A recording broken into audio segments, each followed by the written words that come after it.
Oh, you've been hearing a lot about basically having good situational awareness, and that's really what is the key to all kind of safety, including what I'm going to talk about. I want to let you know I'm about to throw a lot at you. Don't panic if you don't take it all in. If you want to see this in depth, go to wildheartwanders.com. Everything is there in a full primer for you on severe weather for nomads.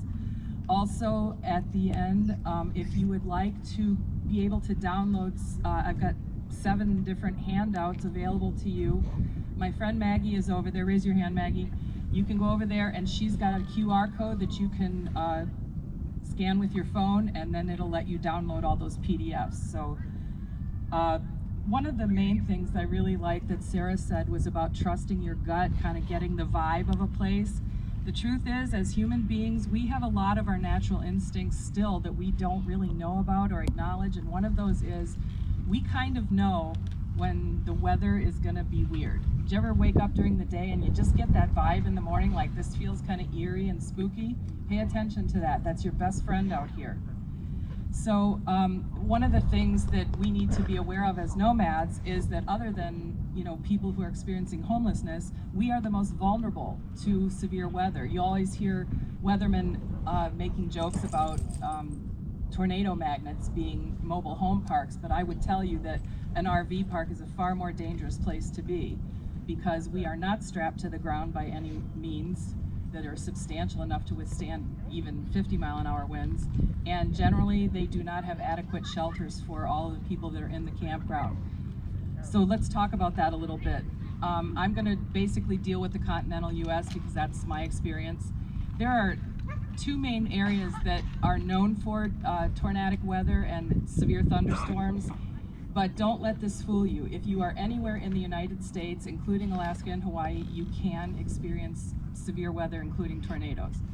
But the ones that you've heard most about will be Tornado Alley, which is basically the Great Plains states from Texas all the way up to Montana and the Dakotas.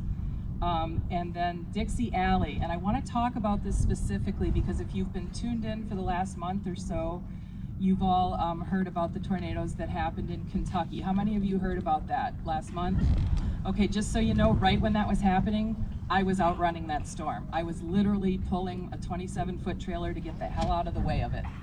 And I just made it. I got to Midland, Texas before it hit, and all I got was the outflow of the back winds, so I'm very, very happy about that. But I'm wanting to talk to you about Dixie Alley because as a storm chaser, I'm intimately familiar with where the storms tend to happen. The ones don't happen right away in Tornado Alley in the Plains states. That waits until later, starting about early June, very late May. As early as early May, you'll all probably be familiar with the May 3rd, 1999 tornado in Oklahoma City. That was a real record setter. But the thing is with, and this is true more so than ever with climate change, Dixie Alley has become a real bullseye for tornadic activity. And it's getting worse, and it will continue to get worse. So basically anytime after about early February, right up through the end of May, Dixie Alley can be a very dangerous place for us to be, especially if you drive or pull a high-profile rig. The other thing about the Dixie Alley area is they're known as triple threat states because along with tornadoes, they also can offer intense heat waves and are prime landfall areas for hurricanes, which is what I've got on my shirt here. This is why we can't have nice things. So I want to talk to you about recognizing a day when there might be tornadic activity in your area. Part of it has to do with knowing what it takes to create severe weather. And so the first thing I would tell you is pay attention to have your situational awareness and pay attention to how you feel. It really matters. If you have this feeling inside you when you wake up in the morning that you feel kind of oppressed, you're not imagining that. It is the atmosphere. It's full of pressure and it's full of humidity. And what will happen over the day when a tornado or a severe storm is going to hit is that pressure will drop. So you will have less pressure outside your body than inside, and you might feel a little bloaty. But the four things that are required for a storm to develop are moisture or humidity, instability, which is the lowest layers of the air mass. They're so warm and humid, and that humid, warm air wants to rise. And what'll happen is if there's a cool, dry front coming in from off the Rockies, they slide down the front of the Front Range and they come over, and then that warm, moist air will come up from the Gulf, from the south. And that's why Tornado Alley has so many tornadoes. But during Dixie Alley season, it's coming up off the Gulf right next to the coast. And when those things happen, when that cold air runs over the top of the warm rising air, there's instability there. And then the next thing is that you've got that lift. That's the third thing that you're going to have of the rising air. And as the sun comes out during the day, that's called diurnal convection. It just means the sun is heating up the ground and that air is rising. And that's why most storms that become severe don't initiate until later in the day. Occasionally they will happen early in the morning, and more scarily they will also happen after dark. The most dangerous storms to anyone, whether they're sticks and bricks or nomadic, are nighttime storms, because A, you can't see them coming, and B, a lot of people are asleep. So that's when most people die in storms. The fourth thing that we need for truly severe weather that will cause tornadoes is shear. And you'll hear them talk about that sometimes on weather reports. Shear means way up there where there's a lot of air moving. This morning you can feel the air is coming, the ground surface winds are coming from this direction, but I've been watching, and up there it's moving in exactly the opposite. You can see a little piece of scud here moving over. That means there's instability between the ground and up there. And what happens is when it flows at a different direction up there than down here, it's called shear. And what it's doing is going to shear off the tops of clouds, or it'll make things move. Well, once you've got movement up there, what happens is, if you've got that rising air coming up, that stuff up there goes like this across there and starts to roll. The best way I can explain this is if you took both of your palms of your hands and you put a pencil in there and you move both your palms in different directions, you would see that pencil start to roll, right?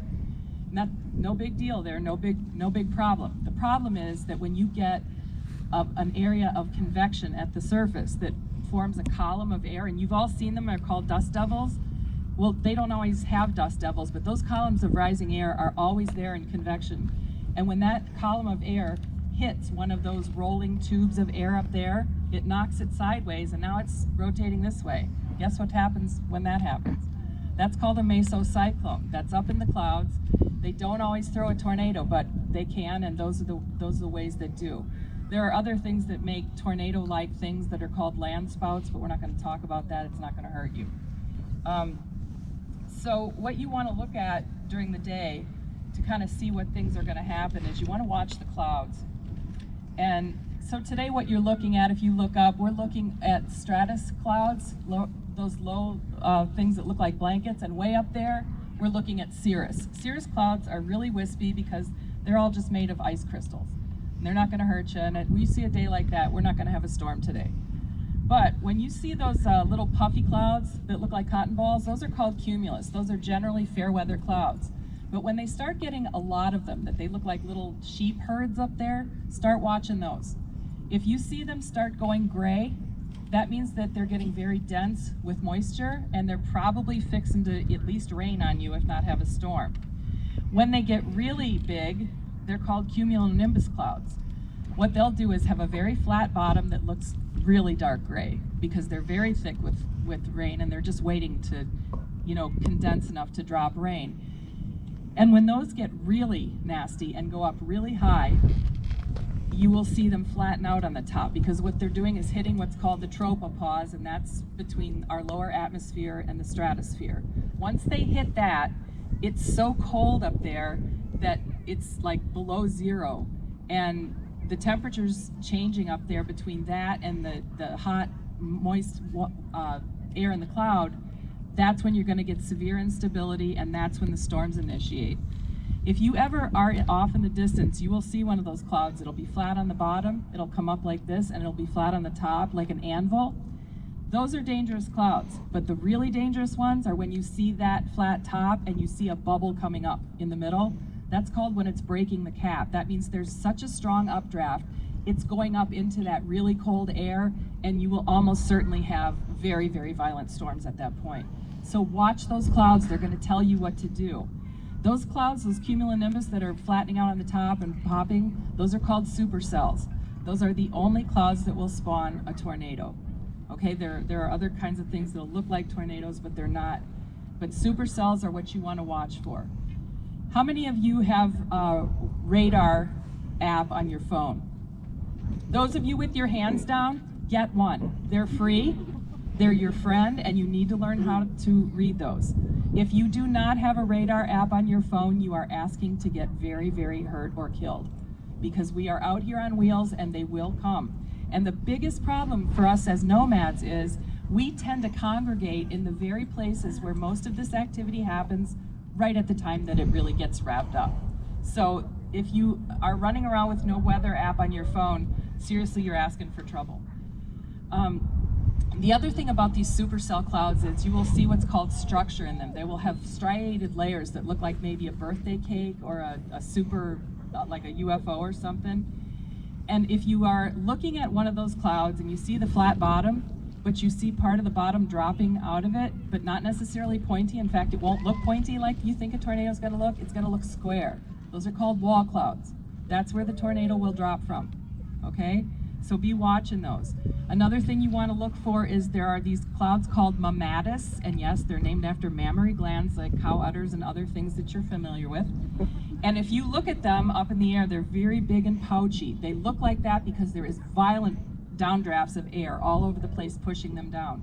You will see them either on the front end preceding a storm or on the back end after you've really had a big one. If you see mammatus clouds anywhere in the sky around you, better to get out from under those. They are indicating to you that there is really unstable air and you don't really want to stay there. Another thing you will see off in the distance are things that look like gray curtains. Those are rain shafts. The problem is, if you just see a couple of them, like little curtains, that's fine. If you see them real thick, get away from there. They can and do often mask a tornado, and they usually mask a big wedge, and those are the kind that'll kill you. The other thing that you'll see that looks like a rain shaft, but isn't necessarily, is a hail shaft. Hail cores in clouds, they look like rain shafts until you get close enough where you can see up into the clouds. And once you do that, if you see one that has a center up there that's a beautiful turquoise color like that gal's shirt over there, there's only one thing that makes that color, and that's hail. And the only thing that makes clouds that color is very big hail, the kind that will kill you. If it hits you on the head, you are going to die, or you're going to be incapacitated for the rest of your life, and you will give up your nomadic career. Stay out from under those things. One of the things that a lot of people aren't familiar with, and I'll admit that I wasn't until I went storm chasing, is if you are out and you kind of see off in the distance what looks like rain shafts and you think it might be hail, if you hear this kind of strange whooshing sound, that's hail. What you're hearing is the hail coming through the air and hitting the ground. You can tell if it's hail if you're close enough because you're going to see this ground fog. That's actually the condensation coming off the ice crystals. The problem is, by the time you're close enough to see that and hear that, you are in severe danger. And here's what you do. If you cannot get away from it, whatever you do, get under something, including crawling under your vehicle. You absolutely will die if that stuff hits you. Another thing that you will see off in the distance, you might see something that looks like a rain cloud, but you'll see these little curly things on either end of it.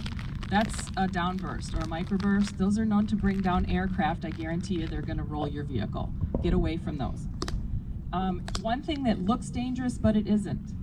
You'll see underneath a gray cloud, you'll see these little kind of torn looking clouds, and they're very dark gray and they look very threatening. They're not. It's just storm scud, and they're blowing off the end of it.